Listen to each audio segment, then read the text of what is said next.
My name is Sara Chiaverotti, and I'm here today to honor my husband, Captain Matthew Chiaverotti.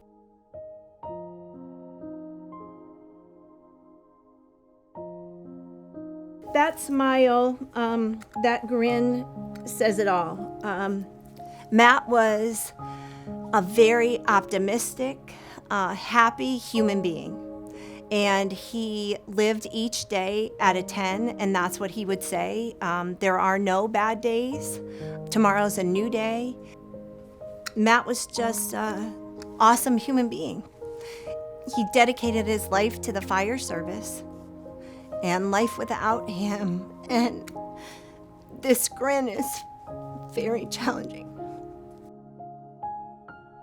On August 23rd, 2022, Matt was at the fire station, and he had just come back from a call, and he was washing his hands and discovered that his pupils were two different sizes in the mirror. And he went out to his colleagues and said to them, "Hey guys, is something wrong with, is there something going on with my eyes?" And immediately they said, "Yeah, Cap, something's wrong." And called me on his way to the emergency room and said, I'm going in. He actually said to me, "Don't even bother meeting me there. I'm sure it's nothing." And within just a few hours, we knew when the CAT scan films came up on the screen that something was seriously wrong, because there were just innumerable masses starting from his thyroid, through his lungs, his sacrum, bone in his leg, and we knew that something was terribly wrong. He was diagnosed with anaplastic thyroid cancer with metastatic spread, which is an incredibly rare cancer, especially in a 43-year-old, otherwise healthy man. At which point he continued to have that positive outlook. This wasn't going to get him no matter what it was. And on April 17th of 2023, he succumbed to that cancer. It was determined that his cancer was occupational cancer due to the exposures that he had faced over 20 years.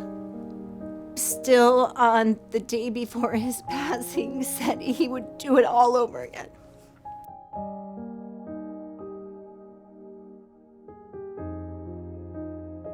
We were a two-human working household, and that's what we planned for, our future, our son's future.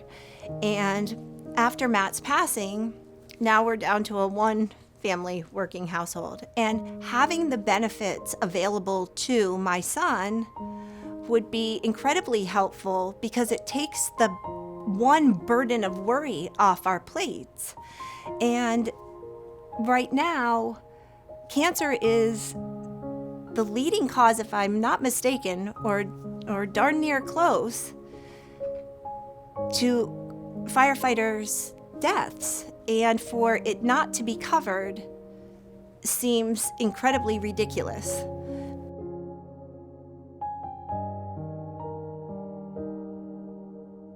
Just had the most positive attitude on his worst days when he was sick. Sara, today this was a win.